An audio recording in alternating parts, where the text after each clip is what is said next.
also a good friend of mine. I've known him for years. I'd like to think I actually got him into doing comedy. I'm very proud. Ladies and gentlemen, please give it up for your next comedian, the very funny James Howley, everybody. James Howley.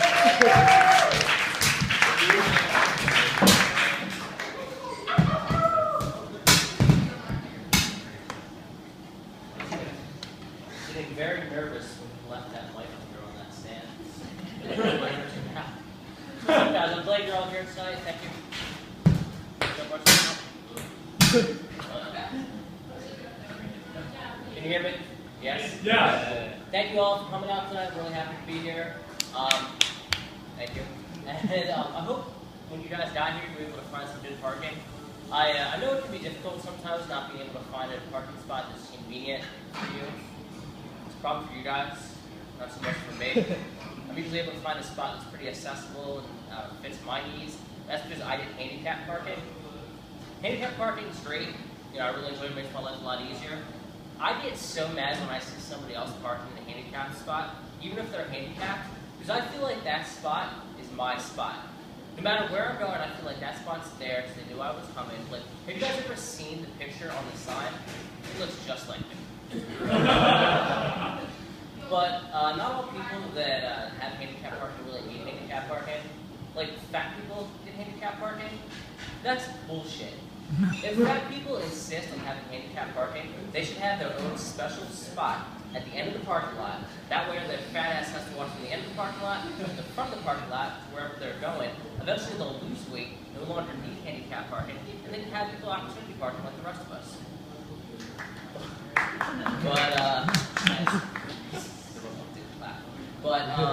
I really shouldn't pick on fat people too much. I need to lose some weight myself. Over the last few weeks, I've tried to lose some weight. I've lost a little over 5, a little bit less than 10 pounds. And thanks for your support. Yeah! But whenever I tell my friends and family that I've lost weight, they don't believe me. They're like, really? You lost that much weight? Really? You lost weight? Keep looking. I think you'll find it. Like, I feel like I should be congratulated on losing weight, you know? It's not like I can go to the gym and work out, you know? My mom thinks I should join a gym. What am I going to do with the gym? Am I going to use the treadmill, Stairmaster, jump rope? Like, I don't understand why they have handicap parking at gyms. It's the parking lot is the most handicap accessible thing about the place. I don't know why they're trying to trap handicap people. I don't think they're going to show up. But, you know, my friends think that me having handicap parking is like the greatest thing. They're happier about it than I am. Like, they say things like, dude, I wish I had handicap parking. I wish I could park in that spot. Really? That's what you wish for in life? You do realize that handicap parking, you have to sacrifice the use of your legs, right? I think you should wish for something like higher in life, something better. You know what I wish for? I wish I could walk. I wish I could run. I wish I could jump. I wish I could jump rope. I wish I could do all those things. When I think about the fact that I did handicap parking, that certainly makes up for all this other things you can't do, right? But my friends are crazy. You know, my friends aren't the smartest friends in the world. Like I said by that last joke. I told my one friend that I was doing comedy, and he didn't understand what I meant by comedy. So I told him, like, you know, stand-up comedy. He's like, dude, you can stand up. I told him yes, and now he thinks this whole wheelchair thing is part of my comedy act. But it's not. I have another friend. Whenever we see each other, we're extremely racist towards one another, because he's black, I'm Asian. Whenever I see him, I try and say the most stereotypical black thing I can think of when I see him, and he says the most stereotypical Asian thing he can think of when he sees me. Usually when I see him, I like to start off by giving him a very stereotypical black name, but it's hard to think of something original because his first name's Deshaun. Kind of takes away one of my options right there. So I'll be like, hey, what's up, Tyrone? And he'll be like, what's up, Chang? But the day when I saw him, I was like, what's up, Roscoe's Chicken and Waffles? And he was like, what's up, $15 pedicure? Nice to see you too, sir. And another one of my black friends, last time we hung out, he actually gave me a haircut. And I knew it was a shitty haircut, because after I got the haircut, people started making comments about how big, fat, and oddly shaped my head is. And, you know, I didn't want to tell him it was a bad haircut, because he was really proud of it after he cut my hair.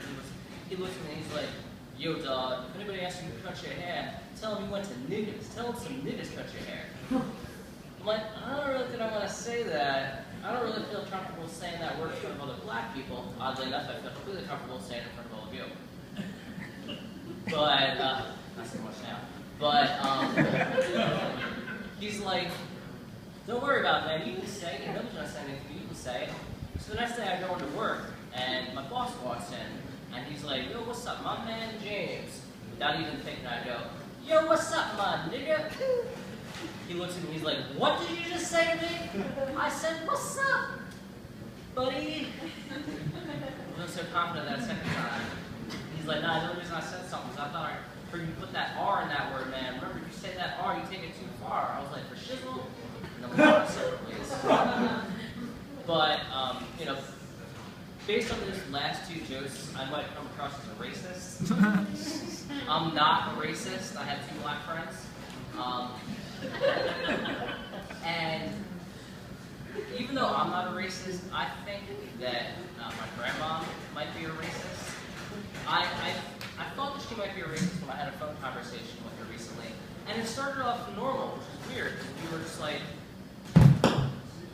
I was like, hi grandma, I was like, oh, she's like, oh, Jimmy, nice to hear from you. It's been so long. I'm like, yeah, I'm sorry, I've been busy. She goes, have you talked to your dad lately? He has a job interview this week. I was like, yeah, he told me about it. Yeah, he's kind of worried about it because the job is, it's in a black neighborhood. Like, grandma, you could have just said bad neighborhood. Let's be honest, it means the same thing. But, I love my grandma, you know, I can't let racism get in the way of my love for her. I also love this weather. It's crazy, but the weather's getting nice, you know, it feels like summer's right around the corner. I like summer, I'm looking forward to it. I like summer a lot more now than when I was younger, because when I was younger, I used to go to summer camp, and the summer camp that I went to was a little bit different than most summer camps that kids go to. The summer camp I went to, I affectionately like to call now as crippled camp, because it was a camp for mentally and physically handicapped kids, and I hated it. So after you go there every day, eventually you get to the point where you just want to hit a fucking retard in the face. And that's exactly what I did one time. I'm not proud of it. I actually think I'm going to hell for it, but I told my one friend that I did that, and he was like, at least it was a fair fight. Thanks. Makes me feel better. But like I said, you know, my friends are crazy like that. I was hanging out with a few of my friends recently, and it was like me and like 3 other friends. We were all sitting around just talking, and they started to make a sexual bucket list. In case you don't know what a sexual bucket list is, it's a list of sexual acts you want to achieve before you die. And they all had like normal male fantasies on their list. One wanted to have sex with a black girl, another one wanted to have sex with Asian, threesomes, you know, stuff like that. And it got me thinking about what my sexual bucket list would consist of. Like, number 1 would be to have feeling in my dick. And number 2 would be able to find a girl that takes the dick. Like, it's not that much to ask for. Really hoping God can answer my prayers on this one. But on a similar subject, does anybody here watch porn? Comedians? I know I'm not the only one calling comedians. I see a few people clapping. I watch porn. I still don't understand why I watch porn. Because like I said, I don't have feeling in my dick, so it's not like I'm watching it to jerk off like most men do. And I'm certainly not watching porn to try and find a cinematic masterpiece with great acting and a wonderful script. You know? So I really don't understand why I watch porn. Me watching porn is like a white person watching a Tyler Perry movie. It can be done, but they're not meeting their required audience. They're not meeting the audience that they intended to have watch it there. I really don't understand why. But, you know, being in a wheelchair, I have to, you know, adapt to a lot of things like that. I have to do a lot of things differently. One of the things that I like to do, because I'm in a wheelchair, is I like to make jokes about myself. Obviously, I'm a comedian. I like to make jokes about my handicap. I didn't see half of my set. But I like to make jokes about my handicap at times when people least expect it. Like when it's cold outside and people are bitching about the cold, I like to say stuff like, yeah, it really is cold out here. I can't feel my feet. There used to be a show on TV a few years back called Last Comic Standing. And I always wanted to try out for that show just so I could go on stage, look at the sign that said Last Comic Standing and be like, oh, this sounds fucked. And one of my friends, he told me that he thought that I would be a good comedian. Wow, I'm really fucking up this mic. My one friend told me he thought that I would be either a good comedian or a good actor. Now, I haven't seen him in a while. Since I've seen him last, I've started doing comedy. And, we were talking recently, and he goes, James, since you started doing comedy, would you ever consider acting? And I said, nah, I'm not really into acting. I don't really think that, I would want to do that. I kind of gave up on it once I realized I could never be a cast member on my favorite show, which is The Walking Dead. I'd never be on that show. But it's sad. I can see some of the sad looks in your faces right now. I do a lot of sympathy because I'm in a wheelchair, and I know it's because I'm in a wheelchair, and it's not just the other disability that I have, and that's the fact that I'm fat. Because nobody feels sorry for fat people, They're the only group of people, the only form of minority group, the only form of disability, where if you're fat, nobody really cares.